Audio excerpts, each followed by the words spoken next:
Week 7 of the SFL kicks off this evening from Roland Wiseman Stadium as the Indianapolis Ramblers host the Minnesota Legend. Good evening and happy Valentine's Day, everyone. I am Mike Daggs, and with me in the booth is Gerald Smith, our stats crew tonight, Michaela Forker, and Eddie Gage, along with our commissioner and producer, Cameron Irvine. You are watching the Simulation Football League on the Virtual Football Network. Gerald, happy Valentine's Day, buddy. Yeah, happy Valentine's Day to you as well. We have a couple of teams that got a little bit of a different in their last 3 games. One team has won 2 of their last 3. The other has lost 2 of their last 3. So we're going to see if, one team can get more in the win column and tip the other one back and change their standings within the division. Absolutely. A fun rivalry tonight. Minnesota and Indianapolis facing off. And speaking of faces, is that a face on the shoulder of Indianapolis? It just looks like a lovely lady of the night. A lovely lady legend of the night. She's legendary of the night. I don't know. I guess I'm not too sure. It's definitely a look, something to behold. It is something to behold. All right, well, Minnesota's going to get the ball first on offense tonight. Get things going here in the opening game of Week 7. That kick taken by Pregame up to the 37-yard line, and that is where Johnny Reno will come out onto the field on offense for the first time this evening. Currently completing about 58% of his passes, but Gerald, only 5 touchdown passes through the first 5 games and 9 interceptions. He's got to turn that touchdown to interception ratio around. Yeah, and he has been doing a little bit better over the last 3 games, right? He's actually thrown 3 touchdowns, but also matched it as well with 3 interceptions. But if you look at the math based on how the season's gone, he had 2 touchdowns to 6 interceptions. So he's starting to even that out and correct some of his mistakes. First down and 10 from the 37-yard line. Reno will throw on the first play of the game, deep down the left-hand side, and had a target one-on-one. Could not hold that one in. Jay Taylor was his intended target.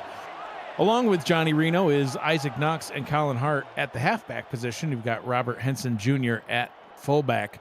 Pregame, Deezer Powell, Jay Taylor, and E.J. Minson are the wide receivers, along with the Moose himself, Jason France, 6'7", 270 pounds.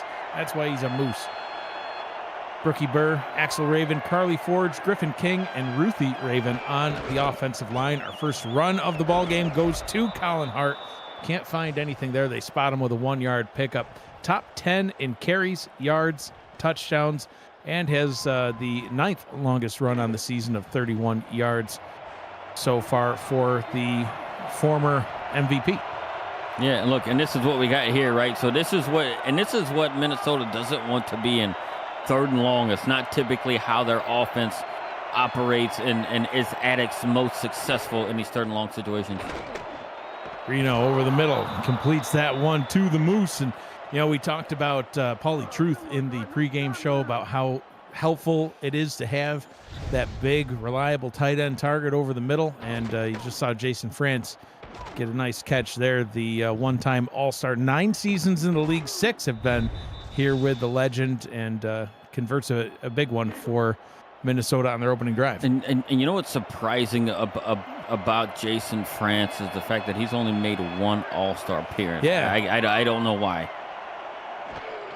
Reno to throw on first down. Quick pass into double coverage, and that one is batted away. King Rashid with the swat down, 2nd down. And yeah, I mean, there's a few surprising things. I actually called Colin Hart a former MVP because I was fairly certain that he was, but then I double-checked it after I said it.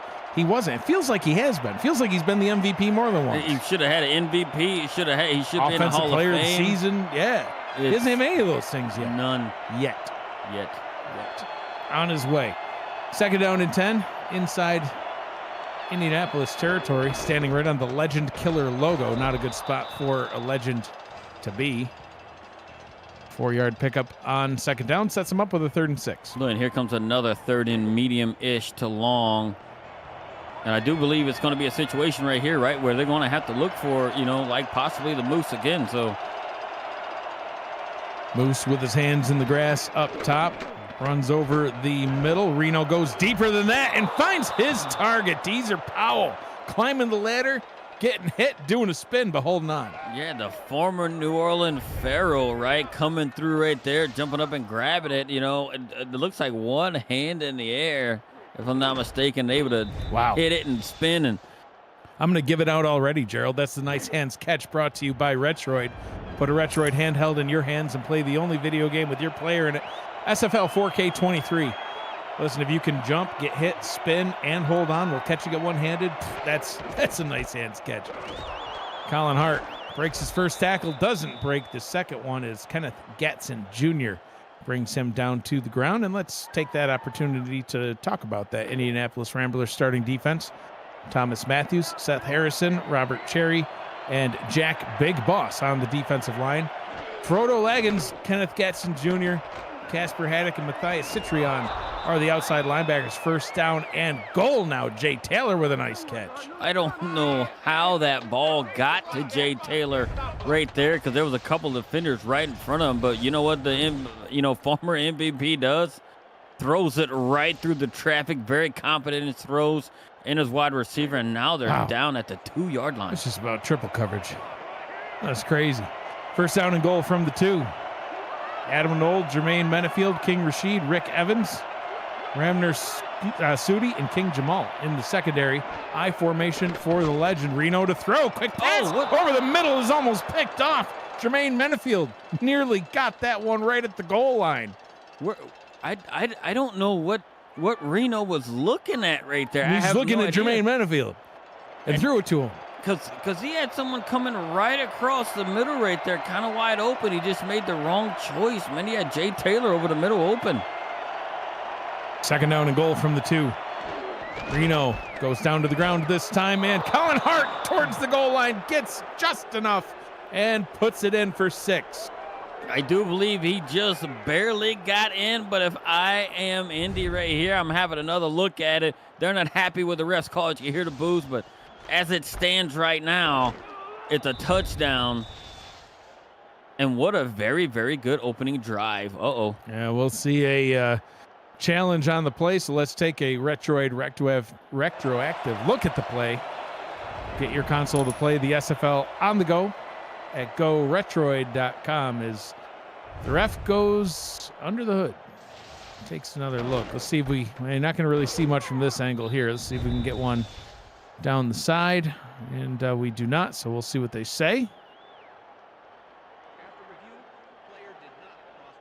And they will overturn the play. I know you were skeptical of the touchdown at first. I was too, but I want to call it as we see it and then let the refs do what they do. Yeah, like it looked like the ball was in his left hand, and when he got hit, that didn't quite reach the goal line. So, and if I'm looking at this spot, all right, that's a good spot. Yeah, about an inch from the goal line. Because we've seen somewhere it actually touches on the goal line marker, but Robert Henson Jr. in the fullback position.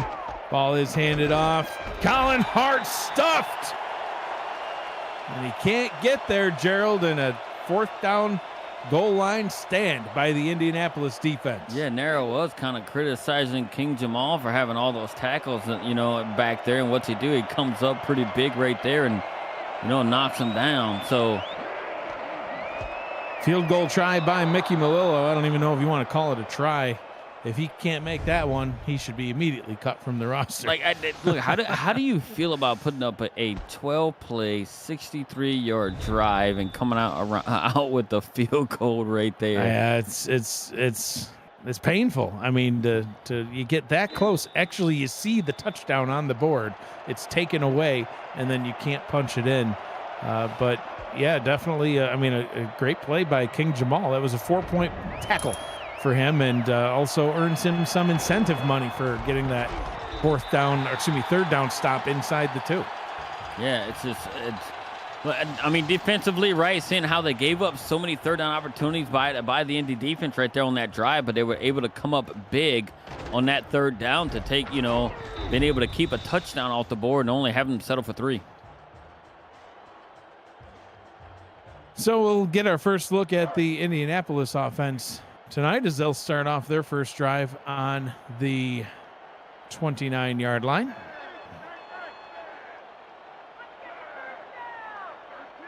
Ethan Flowers, the rookie quarterback, under center. He'll throw on his first play of the game and gets that one immediately complete over the middle to Reggio Dinero. Gets a nice completion for a first down. Yeah, the former Rev wideout right there comes through in the catch. You can tell how he turned right there and getting his body in position to be able to protect himself and keep the ball out in front of him and be able to bring it down. So that's it. Look, something. It's a good way to start right there for him, right, to get the ball moving and as they get closer to midfield. So another first down for him as they'll go with their first running play of the night. Andrew Gibson with the carry. Picks up a gain of 3. We'll roll through the starting offense here for the Ramblers. We mentioned Ethan Flowers at quarterback. Chris Grant Jr. and Andrew Gibson are the... Stop pumping your fist every time I say a Revs player name. They are the halfbacks. Joel Harleman is the fullback. Flowers to throw over the middle again. Keeps the drive alive to Reggio Dinero. And Rob Hunt and Bobby Tarantino are the other wide receivers on this offense. Cordell Khan and Jimmy Wentz, along with Nathair Falicia at tight end. Pretty complete offense here in Indianapolis. A bunch of new players on offense compared to last season. Flowers to throw again. Another quick pass, and that one's immediately picked off. And going back the other way, Derek Meerkat making all sorts of plays last week. And makes a play early for his team here in this one. Yeah, he's able to kind of jump in and come through and pick it off right there. I don't think it was the best throw, that the quarterback could have made right there. And that's Meerkat's second interception of the season coming through, been able to shut down this drive and give his offense the ball back in really good field position.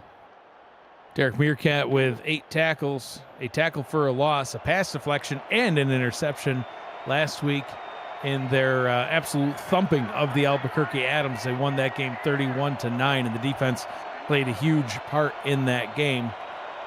And I don't know if he caught the Monday Night Spectacular at all, but the chat was constantly trying to get Cam to make Meerkat sounds. It was quite ridiculous. So what sound does a meerkat make? See, we're not even gonna. Well, I'm just curious. Like you can describe it. Does it sound like a cat? Does it sound like a dog? That sounds like a cow. Oh yeah, my bad. I forgot. 2nd and 4. Colin Hart takes the handoff and gets tackled once again by King Jamal. He's had his number so far in this one. 3rd down and 2. Yeah, that was definitely a cow. Yeah, it's 100% a cow. But look, King Jamal coming through again for a huge line of scrimmage type play right there to keep it 3rd and short right here. And look, last time they had a real 3rd and short, they came up and made a play. Colin Hart, can he get there? No, stopped again before the line to gain. This time brought down by Robert Cherry, the defensive tackle. 4th down. Look, coming through, and he kind of came over from the opposite end of the defensive line to be able to do it. And look at Minnesota right here. Staying on the field to go for it. Crowd on their feet. Look at that run and blitz. It's stuffed. Turnover on downs. Run blitz right there just comes zipping right on through. It was a free man coming through. Casey Hampton just shoots the gap and makes a very huge play. What a good defensive stand by Indianapolis right there. As Minnesota's saying, hey, look, we have a future Hall of Fame running back right there. We're not gonna, not take this opportunity to pick it up. And Indianapolis gets themselves back the ball in Minnesota territory. Well, it says Legend Killer on their helmet and at their midfield logo right where they got that stop. Plays like that are the reason why. And Chris Grant Jr.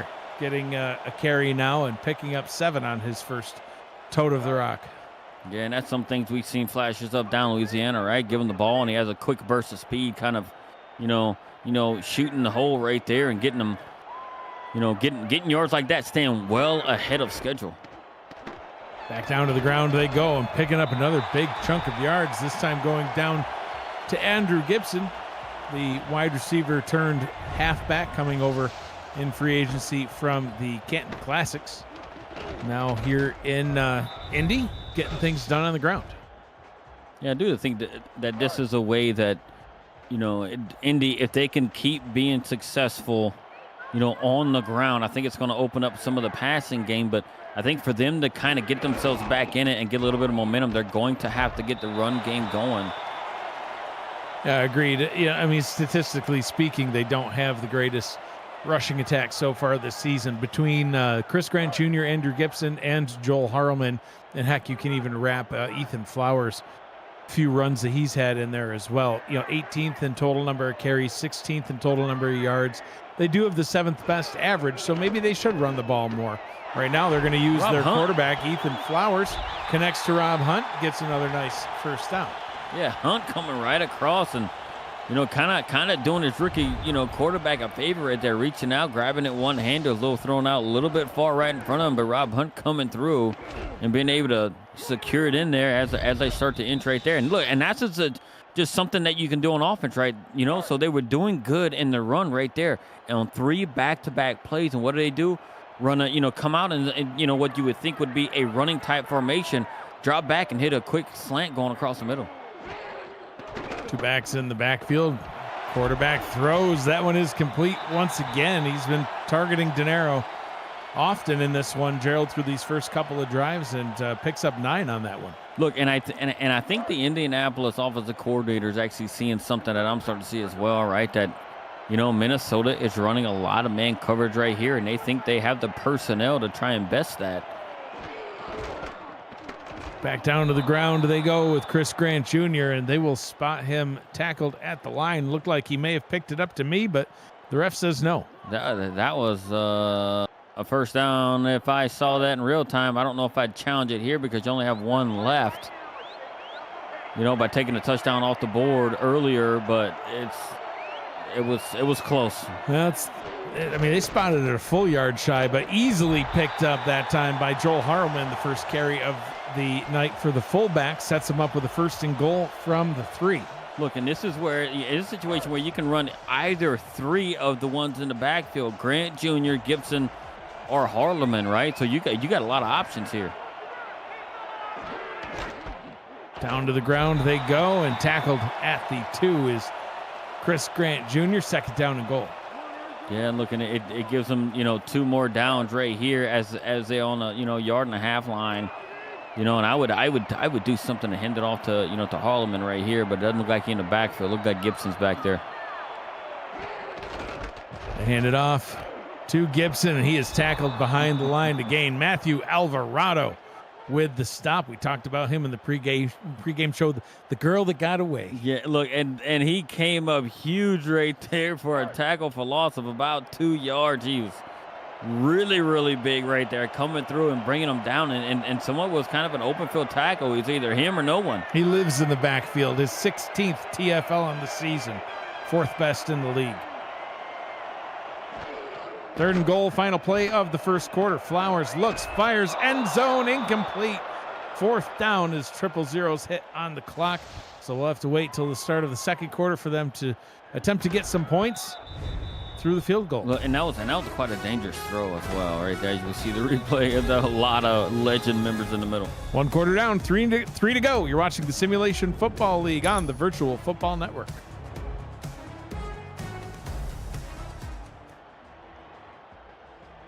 Get the second quarter started. I'm Mike Dykes. He's Gerald Smith. Got Eddie Gage, Michaela Forker, and heck, even Ron Haynes in the stats truck. I think actually Ron might live there. I think he does. He just lives in the production world. just all the time. It's just nonstop producing SFL content. And then if you ask Ron, hey, Ron, what you doing? Oh, no, just chilling. Yeah. He calls it chilling. Yeah. But I call it work, and he's probably one of the hardest working men in production outside of Mr. Cameron Irvine himself. I would agree. Field goal is up and good. Game tied up at 3 apiece. Tyler Eldmaier with the field goal, and Minnesota will get another crack at it now. As we get our first look of the night at team stats. And Gerald, both teams only had 2 possessions apiece in the first quarter, and stat-wise, pretty darn similar. Score-wise, pretty darn similar. And it's just a classic divisional type game. These two teams, hate each other ever since they started. Despise, yes. Colin Hart with a carry back to the line of scrimmage, 2nd down and 9. Yeah, I mean, it's been a rivalry from the beginning, and every chance they get before the game even started tonight, they're going at each other in the chat. Like, it's the thing, they hated each other before they even met. Yep.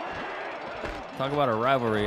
This is it. Reno hands this one off. Isaac Knox picks up a gain of 7, sets him up with a 3rd down and 2.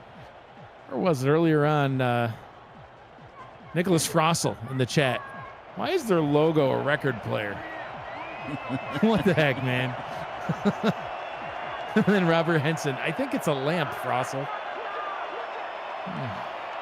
They can't help it. I'm not going to comment of what my fans have 3rd made, and 2. Colin Hart picks that one up easy. Now, it's in the league archives. Go find it when Indianapolis at Louisiana. It's a fun game to watch the fans. Yes, very at all times. They bring out the swag. 3 wide receivers set on 1st down. Go back down to the ground. That one's stuffed right at the line of scrimmage. Actually, they'll mark it with a 1-yard tackle for a loss.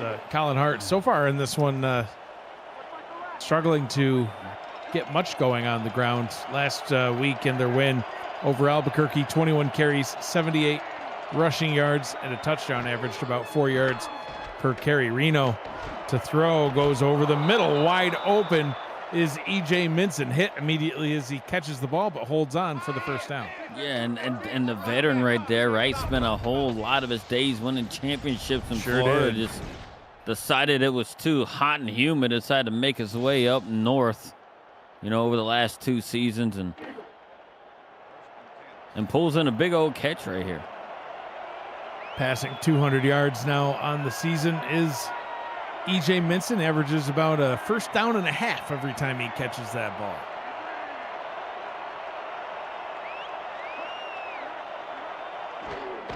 Four on the line for Indy as they go back down to the ground. Isaac Knox runs right into the waiting arms of Kenneth Gatson Jr. and picks up 2. I can't. I just seen our camera got a good shot of the shoulder of that player. Yeah, it's weird, man. I don't know how else to say it. It's like a train wreck. You can't take. You don't want to look. You can't stop looking at it. It's like, look, it's right. The legend of the night. I don't know, man. 3rd and 8. I don't know either. It's got to be one of the funnier things I've seen on to make special uniforms. Just to taunt your opponent. Trips down to the bottom. Reno looking, rolling out right, throws right, down the sideline, incomplete, and no flag on the play as I just saw a mugging that wasn't called. Deezer Powell, the intended target. Deezer Powell was getting mugged out there, and it was a whole lot of contact, and I don't know why it wasn't called, but maybe it's just where we are. Yeah, a little hometown favorability. Mickey Melillo on to punt for the legend, trying to pin the Ramblers back deep. Punt will be taken back at the 6-yard line. Breaking tackles and returning it up to the 16, and there's an injury on this return. Trainers out onto the field as it looks like Robert Henson Jr. is down for the count right now. And he's up. Yeah, that's not good. That's one of your main blocking backs that you have for Colin Hart and Isaac Knox. We're going to see if he's going to be able to come back on the next series or if it's something a little bit more serious. Yeah, for right now, he'll head into the medical tent, and the Ramblers offense back out onto the field now. See if they can get some more points on the board. Flowers, quick pass is quickly picked off right off the turf. David Leathers. I would want to look at that. It looked like it may have hit the ground, and that was something he just way overthrown by the rookie quarterback there. Yeah, that was. There's really no other way to chalk that one up, Gerald. That was just simply It was just a wild throw. He overthrew it. This guy was sitting there wide open. I don't know who he was going to. Him and his receiver were just not on the same page on that one. I think he was going to Bobby Tarantino, and it looked like Tarantino ran a hook route, but I think Flowers thought he was going to keep on going, and he almost gave it right back as King Rashid got his hands on it. And Ron Haynes confirming for us that it was indeed Tarantino that was the target. Yeah, and I'm learning a little bit more about this this production arrangement. Ron actually, I think he does live in the proverbial stats truck with Cam, and this is, I mean, firsthand information from Cameron Irvine himself. He says that Cam makes breakfast and Ron makes dinner for the two of them. That's adorable. Down to the end zone and picked off. King Rashid had his hands on a couple of them earlier, Gerald. That time he snags it in. Yeah, and he's just, wearing the number 27. He's just like the all-time interception leader in the SFL, and Eddie Gage being able to pull one down right there to give his team the ball back. And that's really good for the defense to be able to, pick it back off, get the offense back, and try to maybe kind of correct the mistake that the rookie quarterback did earlier, just overthrowing that pass. One good pick deserves another. That's one way your defense can bail you out. If you make mistakes on offense and your defense can come in there and correct it for you, it's always helpful. Speaking of the defense helping to correct mistakes for you, Matthew Alvarado, I mentioned, he just absolutely lives in the backfield. He's an inside linebacker and now has 17 TFLs on the season. That's among the top in the league for middle linebacker. I mean, it's among the top TFLs of any defender. And the thing, and he's an extremely young player, only 6 seasons in the league and playing at such a high level. Oh, wow.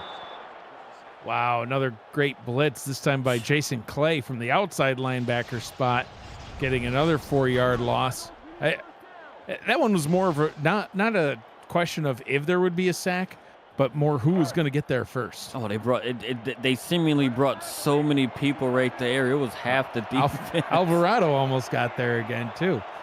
4 wide receiver set on 3rd and 15. This drive going the wrong direction. Flowers looks, rolls, throws over the middle. That one is caught for the first down. Went back to his favorite target from the first couple of drives, Reggio Dinero, and gets a big first down. Yeah, and Reggio Dinero finds a way to get open right there, right in the middle. And being able to cut right, beat the corner there and get himself right under the safeties. And by the time the safety recognized that it was too late and they got there a little bit too late, and Dinero was able to pull it out. That was a huge 3rd down conversion. Flowers under center, 20-yard pass. A nice one. Flowers, 5-step drop, throws over the middle, and once again, another one for about 20. Jimmy Wint with another big catch. That was that was really, really huge right there. Just right, and it's right across the middle, right? And I don't understand why Minnesota is giving up so much yards right over the middle, right? It's kind of crazy that, you would think that that's where the strength of a defense is somewhat in the middle, but Indianapolis is thrown right over the middle with a lot of success. Go back down to the ground. Immediately getting a tackle is Stephen Black. I think we've already mentioned darn near everybody at this point, but let's go through the starting defense for Minnesota. Angela Meerkat, Mark Mello, Chloe Meerkat, and Max Knight, the behemoth on the defensive line. I can't even read his name without just being afraid. As a coach, it's like, oh, I don't want to go up against Max Knight. Literally ever. That pass deflected and incomplete. Of course, Matthew Alvarado, who is next on our list with the pass deflection. He and Stephen Black are the inside linebackers. Jason Clay and Stephon Forge at the outside linebacker spot. David Leathers, Nicholas Frostel, and Johnny Bravo are the corners. And Slyn Shady, Jubilee Marsh, and Derek Meerkat are the safeties. 3rd and 9. Flowers to throw. Trips to the top again. Flowers is going to try to run with it and gets tackled by a pair of defenders, no. and he is down. Another injury. This time it is quarterback Ethan Flowers, and he is still down on the turf, Gerald. Yeah, I seen whenever he got hit, he just stayed down. I seen the ball just rolling out. I'm like, oh, no, is he going to get up? And he just stayed on the side until he rolled on his back. But, wow, just getting sandwiched between two guys there. Oh, yeah, it's not just any two guys either. It was David Leathers and Matthew Alvarado. I mean, that's just a lot of muscle to get crushed between. And now we'll have to keep an eye out not only for Robert Henson Jr., we're going to see if he comes back out onto the field in this series. He was injured on the last punt of all silly things. As that one bounces out of bounds, I want to say at the one, Gerald. Did he mark it there? Yeah. Wow, right at what the a 1 yard great line. punt right there. Wow. So we'll have to keep an eye out for Robert Henson Jr. and now also Ethan Flowers, as Minnesota starting at their own 1 yard line. You think they're going to sling it right here coming out of the end zone, or are they going to run it? I mean, I'm pretty sure they're going to run it. I think maybe just trying to separate out the defense here. Reno does indeed hand that one off to Hart. Tries to give his team some breathing room and gets him a little bit. Picks up 5, 2nd down.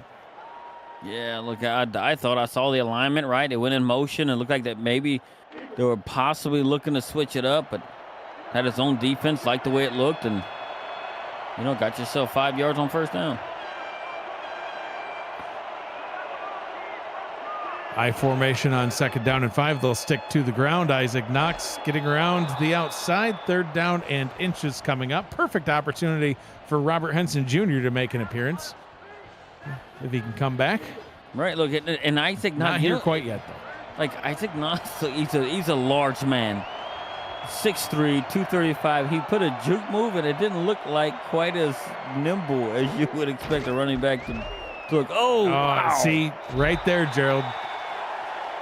Backup fullback John Ritchie was in and ran right by his blocking assignment, which was ultimately the tackler that got right to Colin Hart, brought him down for a loss and a quick 3 and out for the legend. And Indy's going to get the ball back in a really, really good spot right there, right? And you had, the Frodo Laggins come through and actually make that tackle. Punt falls down at about the 47-yard line, return 5 yards up the middle to the 42, and we'll see who comes in at quarterback now for Indianapolis. Ethan Flowers injured on the last drive. He's still out, and Rohan Davey now in at quarterback for the Ramblers. We'll see how well he can ramble. Let's just hope he can do something. It might be a whole lot of running back type action, but ball is handed off. Chris Grant Jr., and there's another injury, no Gerald. way. Wow. Stephon Forge now the injured player for Minnesota. I think that may be a situation where, he got hit and Chris Grant poked him in the eye while they were going down or something. Why would he do that? Is that something that you taught on the Revs? Yeah, win at all costs. Yeah, just poke it. Would you pay him for that sort of thing? Yeah, it's incentive. So Bountygate is what you're saying. 100%. That's just like, yep. Look, if you take out all the good players on the team, you're more likely to win. That's just fact. Yeah, I can almost hear John Madden saying that. It's kind of like, the team that scores more points wins. Boom. I don't even know what's happening now. This is Chris Grant Jr. gets another carry, 3rd down and 8. What is it's a rivalry game. We know it. These two teams hate each other. Yeah. There's been like 3 injuries. Just punching each in other. a half of football. Rock'em sock'em robots. Davey to throw, rolls out right, throws left, and that one bounces off the hands of Rob Hunt. He's got to help his quarterback out. That pass hit him in the hands, Gerald. FYI, the best robot in Rock'em Sock'em is the blue one. 2 minutes to go here in the first half. Tie ball game. 3 points apiece, and that's it. Why is it the blue one? You saying that just because I'm wearing red today? No, man. He's just built better. He's built different? Yep. He's not. He's literally built exactly the same. No, it's different. There's not a single difference in the robot. Red resembles Canada, and Canada is not very good. USA is the blue. Okay. That's what I'm going with. That's why the blue robot's better? Yeah, of course. You're not even making sense. Making a lot of sense. 1st and 10 from the 14-yard line. Reno back on the field now.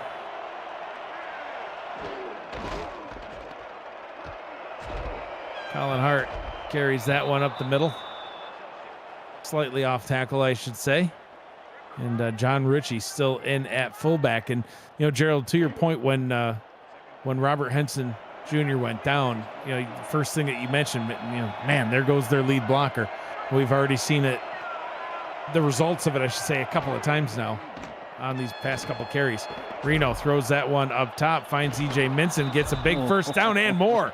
Stiff arms the defender to the turf. Menafield eating the grass just for good measure. And I don't know if I've seen a wide receiver, and you can tell he spent time in Fort Worth, learning from like Stephen Hacker. He has that physicality like Stephen Hacker does when he catches the ball with the run after the catch. I don't know if there's any receiver, outside of Stephen Hacker who does it better, but E.J. Minson's pretty close. 4 receivers on the field now for the legend. Reno to throw. Goes up top, finds his target right at midfield. And timeout called by Minnesota. Yeah, look, and they're trying to make a run for some more points right here before half. And I didn't anticipate this game being 3-3. No. Near halftime at this point.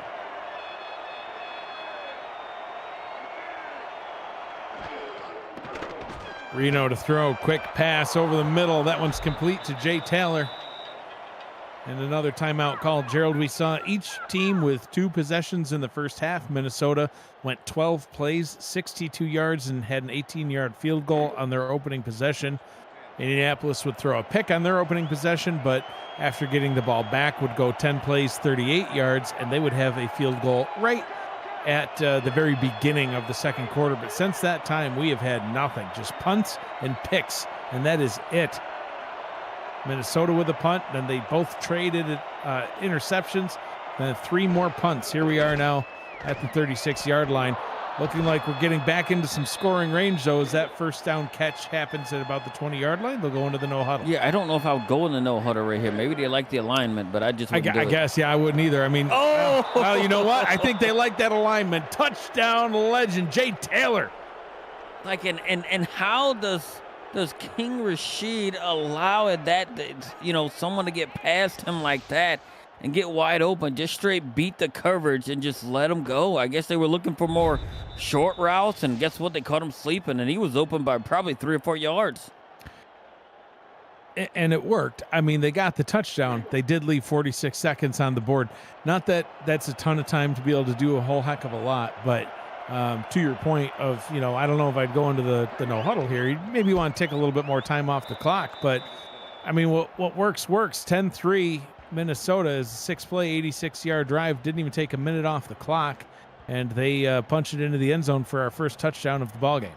Look, and this is something, them scoring that touchdown right there is something that they might be able to use, momentum-wise as a visiting team to actually kind of break this game open a little bit more. And, and if Indy cannot respond,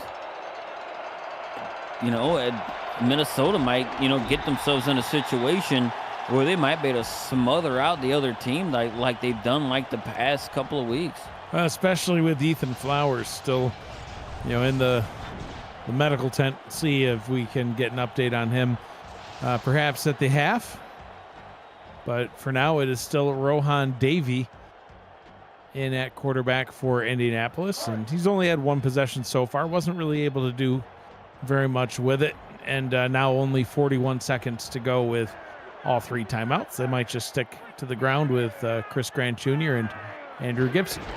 Yeah, I don't know if this is a situation where I'd even attempt putting it in the air. Because you're going to, if you happen to throw a pick, man, you're in a situation where you're just putting yourself down 2 scores potentially. 2nd down and 11 is that carry by Grant went for a 1-yard loss. And Davey to throw. Gets it out to Chris Grant Jr., who's tackled by Matthew Alvarado, but looks like both teams now content to let this one roll into the half. We'll see if they're able to get one more snap off, and they're going to now call a timeout. Why would you do that? Just to irk you, I think. I don't understand. Like, if they knew you were calling it, no. like, why would you waste 10 seconds? I think it was because they knew that you were going to call the game, and they said, you know what we can do to get under his skin? I don't understand. And Rohan David doesn't even have the arm to throw it that far. Watch. Look at him. Well, look at him go. Look at this throw. Deep down the middle and straight to the other team. Just like he drew it up. I said don't put it in the air, and you almost. Oh man. Derek Meerkat with his second pick on the day. That was nearly a pick six. Yeah, I was about to lose my mind. I'm like, why would you do that with a backup quarterback? Are you insane? Yeah. Not only that, but that's some incentive money now for Derek Meerkat. So he'll take it. Free payday, compliments of Rohan Davey. It's just a terrible call, man. Well, that'll bring us to the half of a very interesting game so far.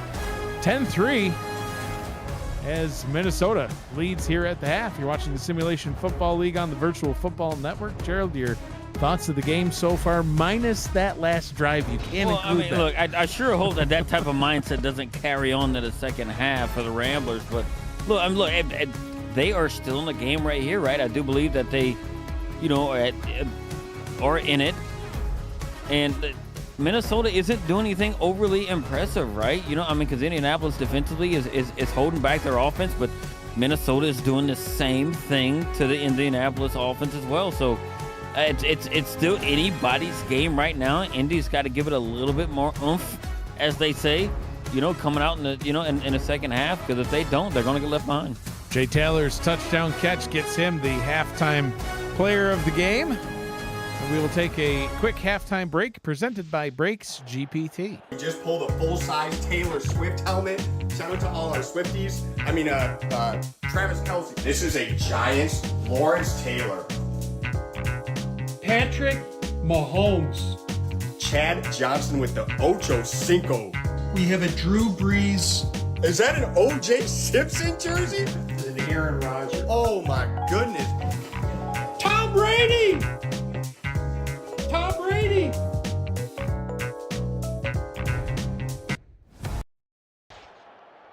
Break into the world of sports memorabilia collecting with Brakes GPT, featuring signed football jerseys, helmets, photos, and more. Brakes GPT offers you a shot at winning autographed and authenticated sports memorabilia at a fraction of the price.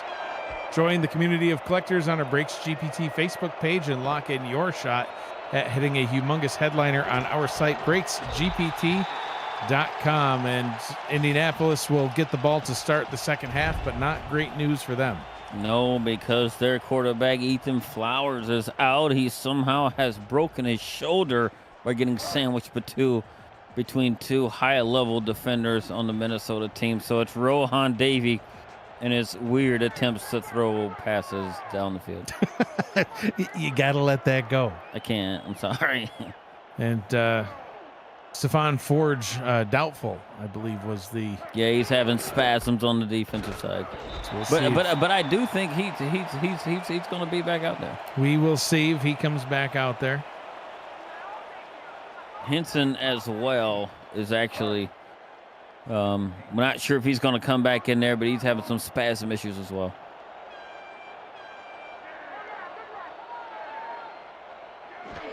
Second down and 8. It'll stick down to the ground, and it's going to be really tough sledding for them if they're going to try to just stick to the ground game tonight, Gerald, as this Minnesota defense has been playing absolutely lights out football, led by Matthew Alvarado, getting TFLs every chance he can. Look, man, I would say, look, having David, look, it's not over, right? They still got to go out there and execute, right? Wide receivers got to find themselves open. And hopefully the backup can come in and kind of be serviceable to get them back in it. Davey has all day, throws, and that one is intercepted. We might see a lot of this. Gerald, Jubilee Marsh gets the pick, the third interception by this Minnesota defense tonight. And it's going to be tough for Indianapolis to try to climb back into this one. Yeah, that just wasn't like, and you could tell Davey just wasn't comfortable back there. He kind of pumped it a little bit. You know, I'm thinking he thought he saw something and didn't, and then made a wrong choice on that throw as well. So I just hope that they can somehow, you know, rebound from it, or the defense can step up and, you know, make some big plays to put the offense in a better situation. You know, for them to potentially put more points on the board.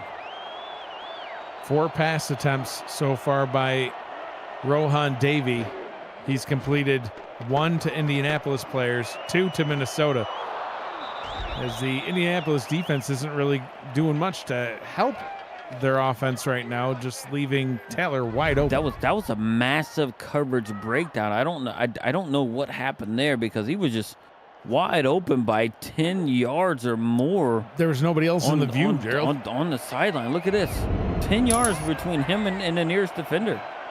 So we see our last 10 pass attempts by Johnny Reno. Other than the interception on there, doing pretty good. 7 to 10 with a touchdown. Completes another one to E.J. Minson. Picks up 6, 2nd down and 4, and they're already knocking on the door of points. Yeah, and it could get out of hand if Minnesota puts up a touchdown here. Indianapolis is they're gonna be tough sledding on offense, I tell you. Going down to the ground to Colin Hart. Doesn't score, but picks up a 1st down, 1st and goal from the 4. We'll see what they're able to do heading this direction. Earlier on, Gerald, they were stopped inside the 1-yard line after actually scoring a touchdown and then having it taken back off the board. That was right down from the goal line. This one, 1st down and goal now from the 4-yard line. Looks like John Ritchie still in at fullback, and Isaac Knox gets down to about the 1, 2nd and goal. Yeah, and, you know, guess who's there to kind of bring him down to the ground? Looked like it was King Jamal again. You know, a 3rd-level defender bringing, you know, a running back down, kind of saving the day for now. From the 1-yard line, Colin Hart towards the end zone, stuffed again. Can't get through Seth Harrison, the 6'5", 295-pound defensive end. I was so close right there getting in as well, but same spot. Look, from the 1-inch line. Wow. And John Ritchie still in to block.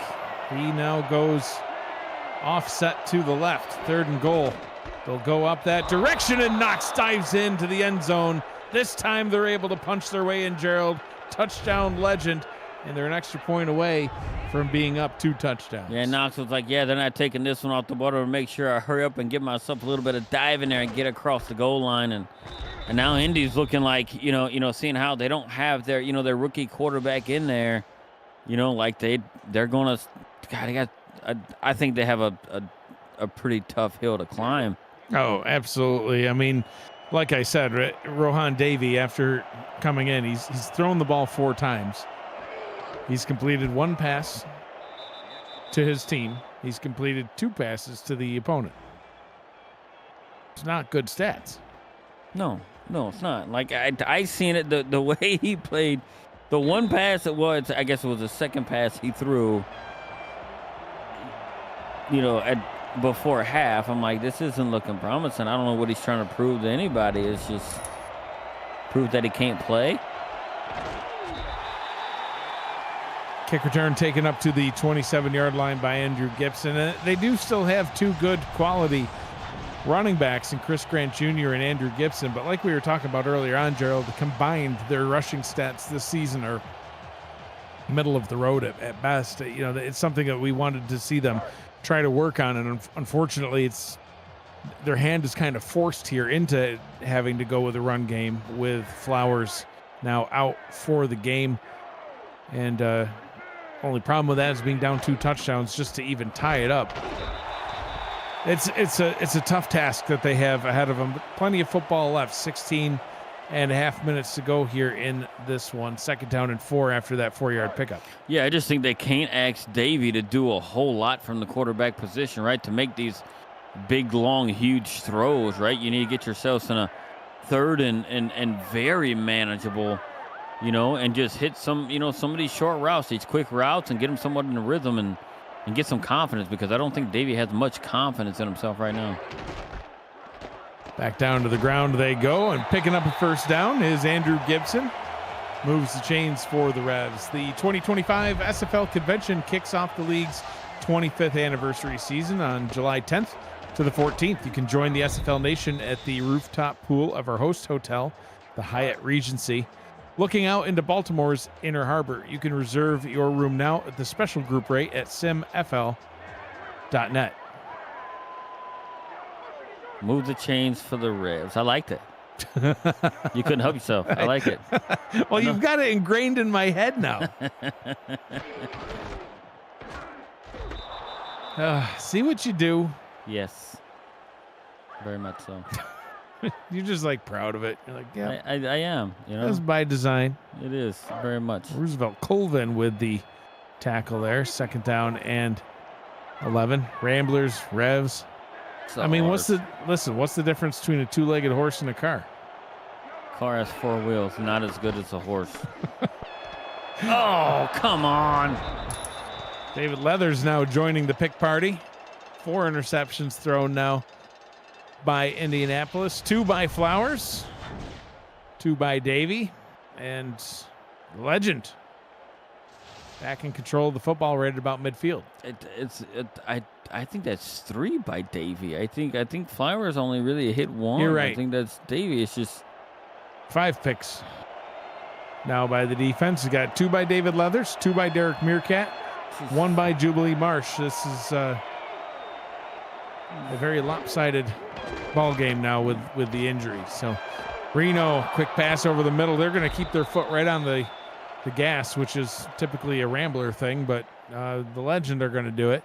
I think look, and we're gonna see how it's gonna go, on their next drive. But I'm not, too far away from saying that, look, the wheels have fallen off of this Rambler.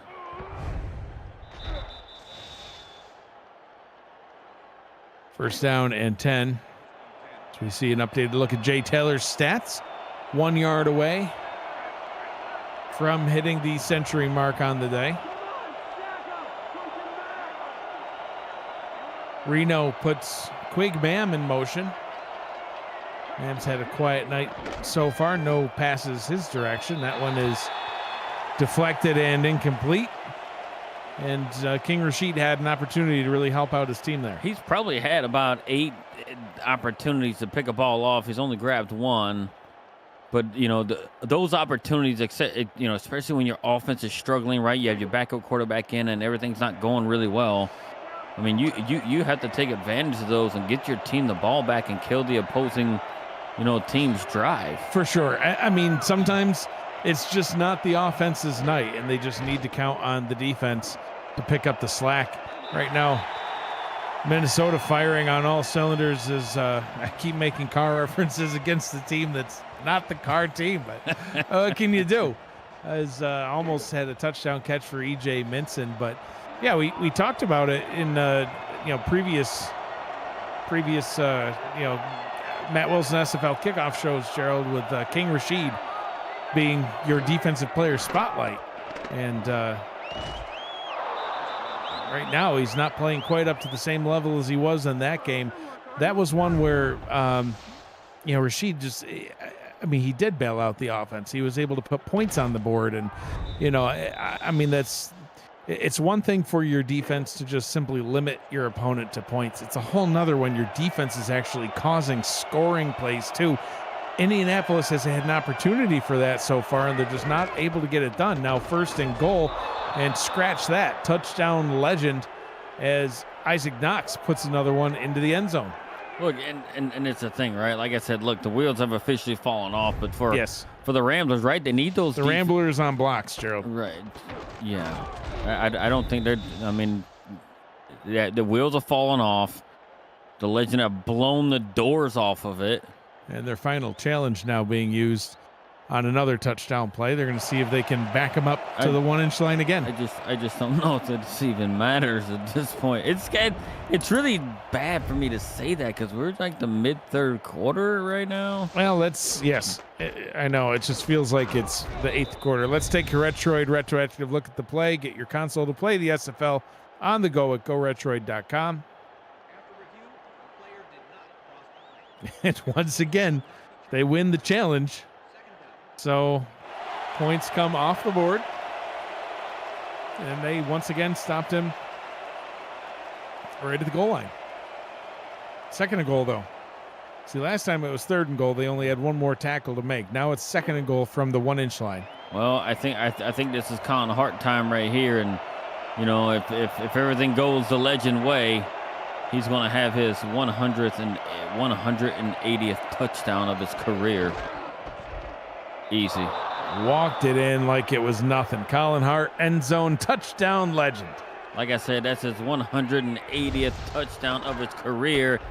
He was already the all-time rushing touchdown getter right there. He just stacks another one on top of it, and it just continues to just get worse for the Ramblers here. They lost their starting quarterback, and it just completely derailed, you know, their offensive game plan.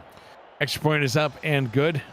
24-3 now as the Ramblers players just looking for answers as they sit on the sideline trying to figure out what they can do to possibly get back into this one.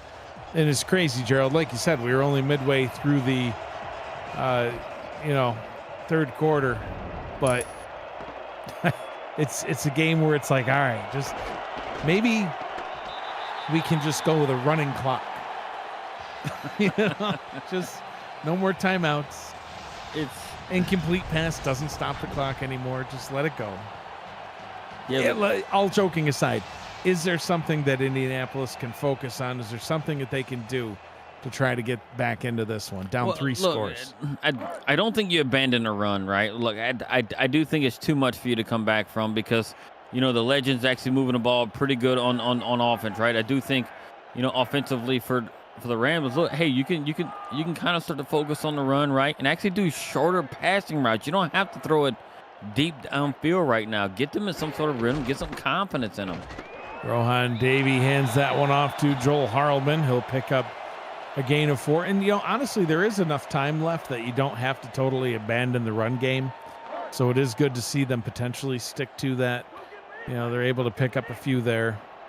Obviously, you can't go exclusively run game, but I agree. I think that Davey should not be trying to – I don't think he should throw any passes. If I'm the offensive coordinator for Indianapolis right now, I'm telling him, do not throw it more than 10 yards. Like 5. Do 5-yard crossers, some slants, something simple. Keep the offense simple for the backup quarterback. I might even say, hey, let's just do a halfback pass because it can't get any worse. I'm sure Grant's got to have an arm, right? I mean, well, he's an athlete. He's a Rev. We drafted him. Of course he's good. Oh, will you stop? You're going to throw me off again. 3rd and 2 for the Ramblers. Harlman able to pick the first down up. Well, he set the ball across the line. Will we see another retroactive look at the play? No, Minnesota's going to throw him a bone. You know, be like the old furniture joint, like commercial. Let them have it. It took me a minute, and people that don't know that commercial aren't going to know what you're talking about. But I do. If you know, you know. If you know, you know. What furniture store was that? I can't remember what furniture store it was, but absolutely classic commercial. You got to see the south. Special man. Let him have it. Let him have it. Giving away everything out there. Davey with a nice pass.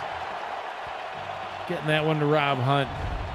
He can complete them to a Rambler. See, look, and this is what I think, right? I think it was a step drop. You know, he stepped back all in rhythm. It seems like when he has to think about what he's doing is when he makes the wrong decision, right? Like if you get players out there, because they're all athletes, right? They're here for a reason. So it's all instinct, right? You get them in there just doing an instinct and everything else, right? I think it's a lot better right? That's why I wanted something quick, right? Hey, take a 3-step drop, and just dump it off to some guy.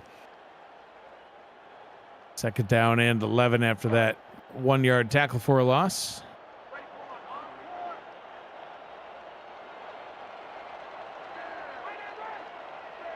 Here they are across midfield. I mean, it hadn't been here in a little bit. Davey to throw, 5-step drop, short pass, and that one is incomplete.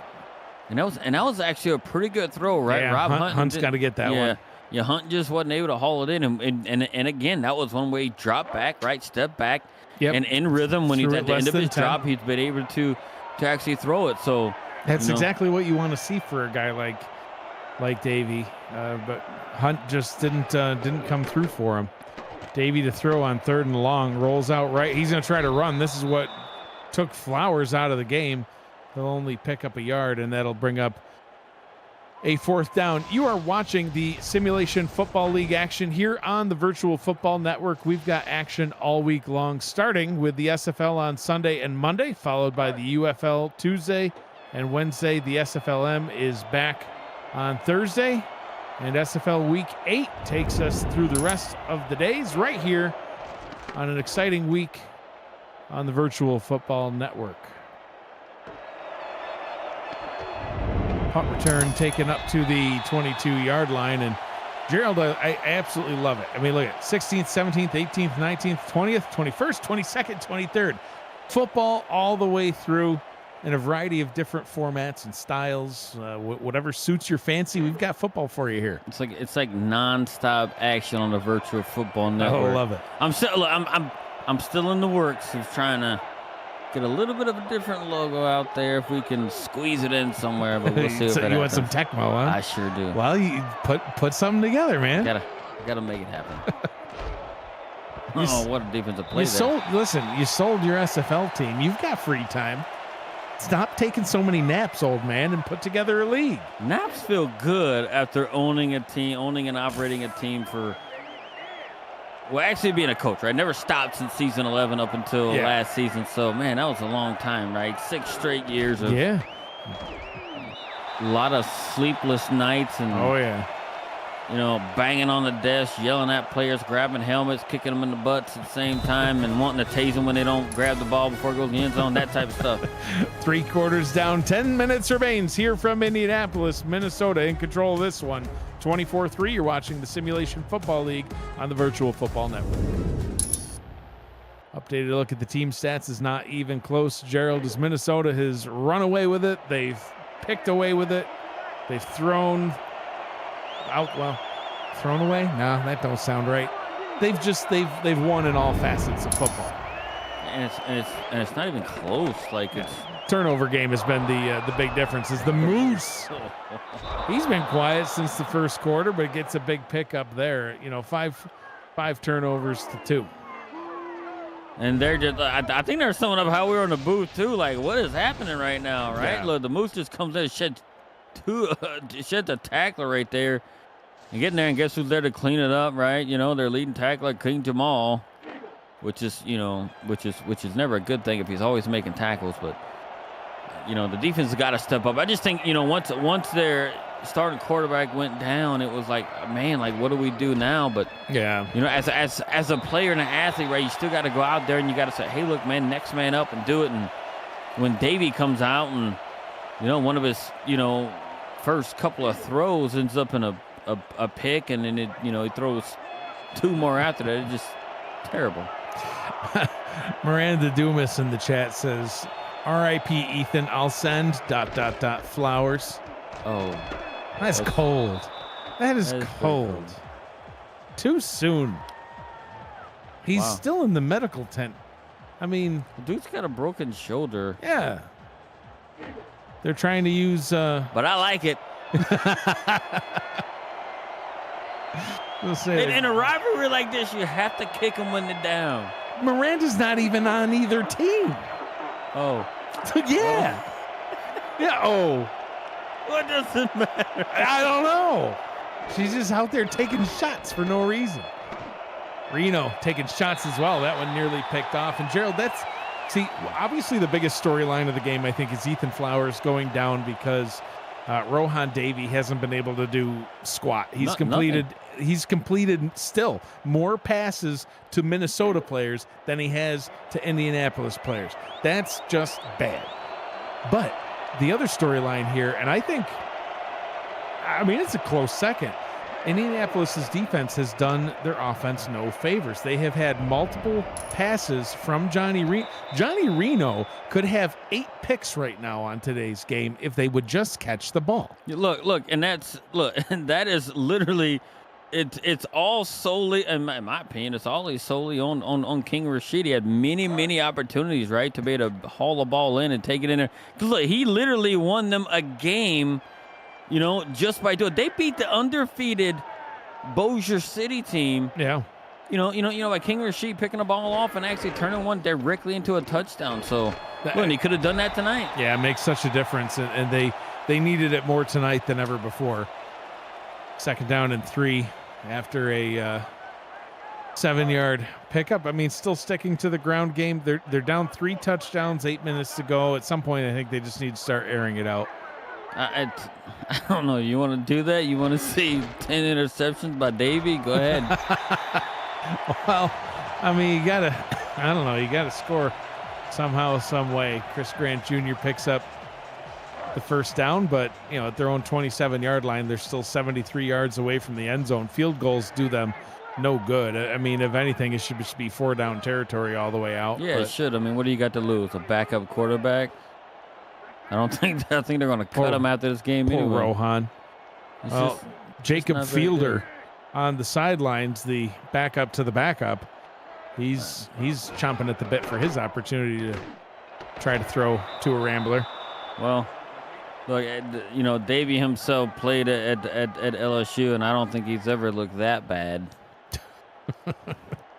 But did he now? Yeah, he was not. He wasn't a good quarterback, but he wasn't this bad. I don't think he looked this bad when he played there. I did not know that. That's just useless knowledge. You grew up in Louisiana, you hear that name. Yeah. Look, you know who he was not better than? Herb Tyler. That was a quarterback. J.P. Lossman was a good quarterback. J.P., will you stop? Oh. Stephen Black jumping all over Rohan Davey. Gets the sack. You know about J.P. Yeah, I'm trying to forget. No, he was a great Tulane quarterback. Y'all ruined him. Move on. Continue. Yeah. Continue. Just thinking about JP, that's all. So, tale of two defenses here. Minnesota's defense outplaying Indy's. The sacks, the tackles for loss, the picks. That's what Indianapolis has needed all night long, and they can't get it. Meanwhile, Minnesota can't help themselves but play in the backfield and get interceptions all night long. And 4th down and 16. I know I said 4-down territory, but Mylan Thales on to punt, and that's probably a good thing. Yeah, look, I feel like this game was such on a trajectory right before the Flowers injury. Look, and B.J. Loveless himself said it perfectly. No Flowers on Valentine's Day is crazy. Ethan Flowers not being out there is crazy. That is true. So, but it's just like, man, it's like this game was on a trajectory to be one of the, better probably games that we've actually seen this season. Two teams, division rivals, true division rivals, literally hate each other, every season when they play. And it just all fell apart with the injury. So fresh set of downs now for Minnesota as they'll continue to just try to run some clock down here. How many likes do we have on this video so far? It's not enough. Smash that like button, subscribe to the channel if you haven't already, and make sure you've got your notifications on so you won't miss a minute of SFL, SFLM, UFL, and who knows what else action, and help the channel grow through your support. I still think that you got to try to do something for this Tecmo League you're talking about. I mean, I think a lot of people would enjoy that. No, look, you know what I need to do? I've been slowly working on it. I started it a while back, making a SFL themed rostered Tecmo League so people can not only play, like right here, right? Like, we say retro, hey, you play the only game that has your player in it. Yeah. Might be do the same thing in Tecmo Bowl. So you could have two games with your player. Just in like probably 10 to 12 minute, little bursts. Games. And you can do it and play it. And then, we can have a setup possibly at the convention where you can literally play it and you can just have a little tournament playing, yourself, Tecmo style. Yeah. You're really going way back now. What? It's an old game, man. Nah, man, that's the original sticks. You get on them things and you're done. Yep, I can play. Look. I'm not gonna say like I'd probably murder anybody out there. I don't doubt Tecmo. it. Yeah, I've seen you play. It's yeah. I don't even try. I want to do it. I want to play somebody. I'm tired of beating the CPU up. One day AI is going to seek revenge against you. You'll be the first to go. Never. No? I don't think I haven't lost to the CPU even having the worst team playing the best team. It's impossible. Second down and 10 for Indianapolis. 5 minutes to go here in the ball game. Oh, what a throw. Finally completing the pass. Joel Harleman gets the completion from Rohan Davey. And firing down the middle of the field, Rob Hunt finally getting a catch. I really do think they probably should have went tempo way before now, just to get Davey in a rhythm. Just let an athlete be an athlete. And that one is incomplete. And yeah, I agree. I mean, just let them try to play. Looking back at the games that Indianapolis has played, they've played 66 games now. This is their 67th game. Never have they ever scored only 3 points in any game that they have played. So looking to have this not being their lowest scoring game of all time. I was just about to ask you, what is the lowest score? 0? No, they've always put up at least 6 points. Okay, so who held them to the lowest score that they've had? Well, it was the Canton Classics back in season 22.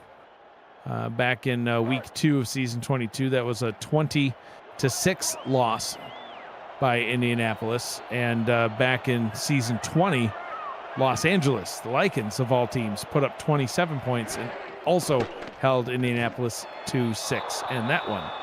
And now fourth down, and I would assume from this point on the field, with this much time on the clock, they may go for this one. Looks like Davey's still out here on the field, trying to, like I said, not have this be their lowest scoring game ever. I mean, look, let's talk about the great backups in the SFL. I have one. Oh, wow. Sixth interception for this defense.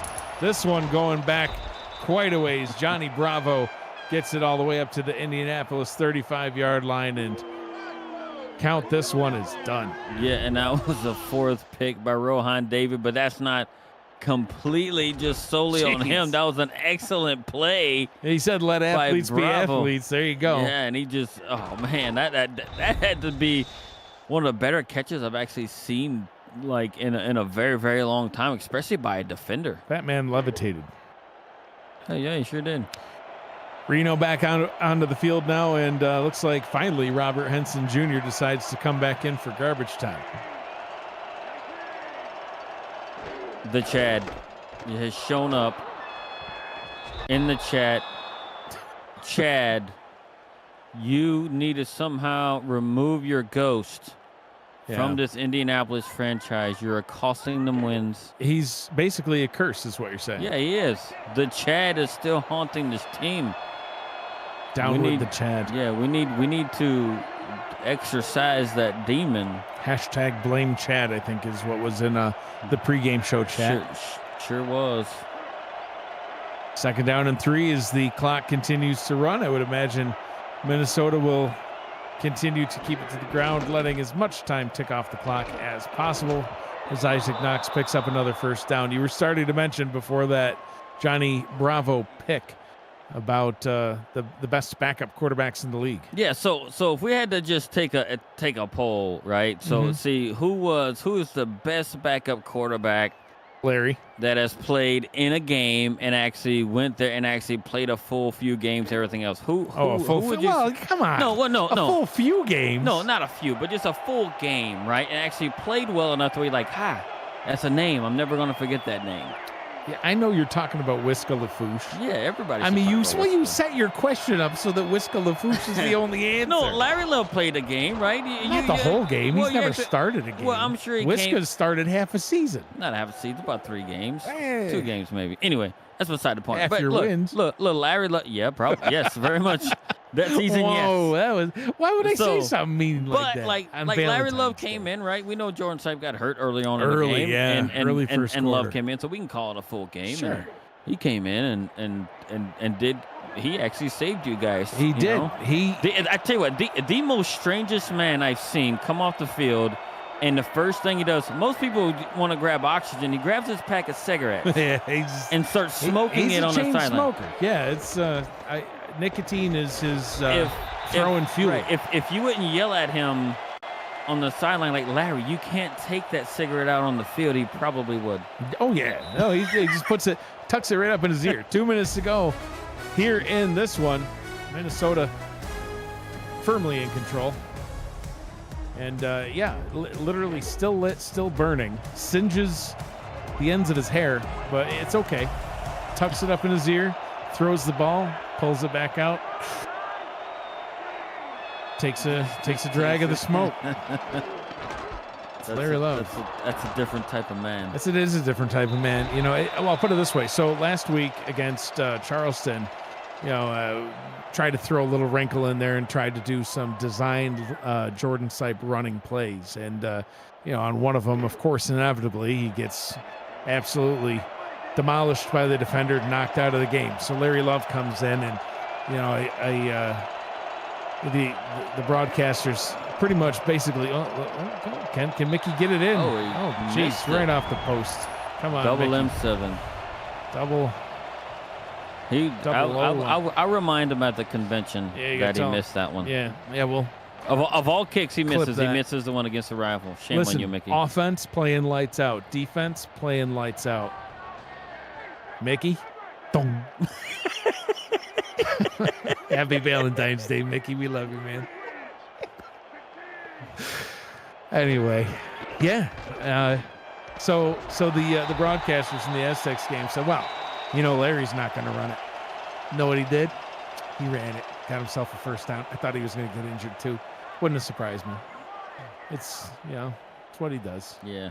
He runs, he throws, he smokes. Look, he's still in this league doing his thing. Won some games, and now that the Revs aren't a thing, and Whisker's like, well, you know what? Hey, there's this other league starting up. I'm going to try my hand, and Whisker's over in the UFL. I'm still in contact with him. Right, He did some good things here, and first Max Knight sighting. It took a while to get him involved, but I knew he'd see the 350-pound beast at some point. He's Gets just a sack. He's just a massive It's a human thing being. of nightmares, man. 2 seasons. I still distinctly remember 2 seasons ago preparing to play Minnesota, and it's like, how do you stop this man? I couldn't, and I didn't. You can't. Can't be done. You have to double team him, and even when you do that, it still doesn't matter. Nope. It's like You know what happens when you double team him?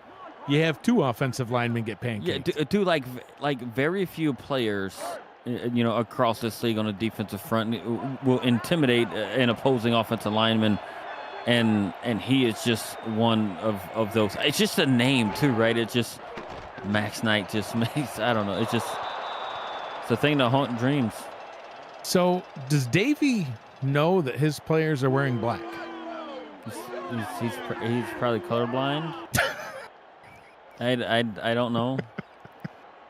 He's just, man, it's just like you can put someone else in there, Indy. Like you have. They've got the fielder.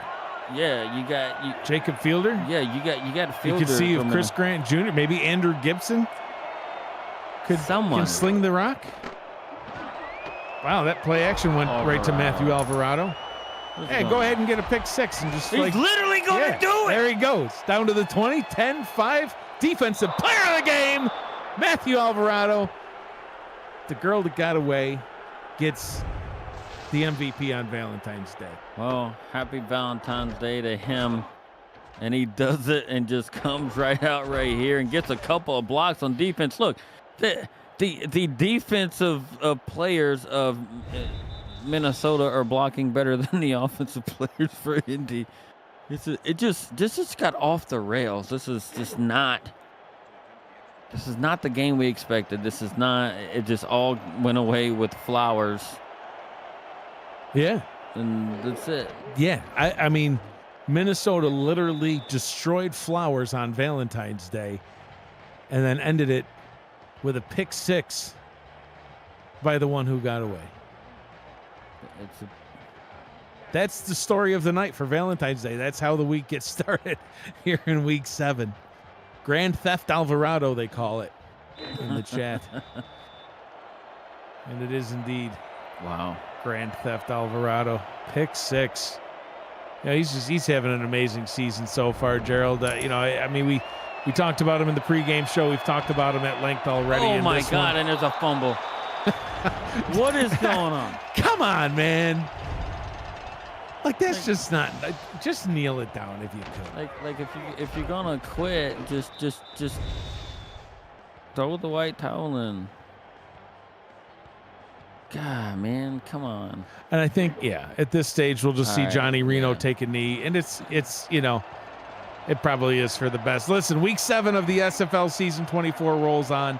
On Sunday we'll have a couple more games tonight. Saturday we'll be off, but Sunday we'll have a few more games, headlined by another big clash in the South. The 4-1 Bossier City Steamers try to hand the 4-2 Albuquerque Adams their first ever home loss at 6:45 p.m. Eastern. Other matchups include Baltimore and Los Angeles, Charleston and Queen City, and Chicago at OKC. All right here on the Virtual Football Network. Gerald, it was a very lopsided game, and obviously defense did not play very well for Indy. The offense just couldn't do much with Rohan Davey at the helm. But your final thoughts on this one? Yeah, I think Minnesota just showed that, hey, look, that they are a team that can stick in there even when they lose one of the key pieces on their offense, right? They still can produce at a pretty high level, right? That they can pass the ball really well. They can run it if they have to. Although their running game was slowed down by their primary, lead blocker, that they can, win in a different way. And they've done it in the passing game and with really good defense. So, Minnesota, for the, third straight game, they have not allowed a touchdown. They've only allowed a total of 15 points over the last 3 games. And they're in a position to get themselves back in the division and kind of keep moving up. And Indianapolis, right, is kind of what we didn't, want them to be. We kind of seen it, right, that they're not playing up to their potential. But, when one little thing goes wrong, it's a not little thing. I mean, losing your starting quarterback is pretty big, but, you need to have the, next man up type mentality, and he just couldn't do it. Davey came in and just, had 8 total turnovers for the Ramblers, and it's just, I mean, you can't win like that. Rohan Davey with 5 interceptions himself, so, you got to get in there and just get back to the grind and, get Flowers' shoulders repaired by the advanced medical team that the SFL provides. Back in season 21, Minnesota handed Indianapolis their worst ever loss, a 45-point loss, 69-24. Tonight, they hold them to the least points they've ever scored in only 3. This has been a presentation of the Simulation Football League on the Virtual Football Network. For Gerald Smith, Michaela Forker, Eddie Gage, Cameron Irvine, and Matt Wilson, who's always with me in spirit, I'm Mike Daggs. Thanks for joining us. Be kind to one another. Always choose happy, and have a good night.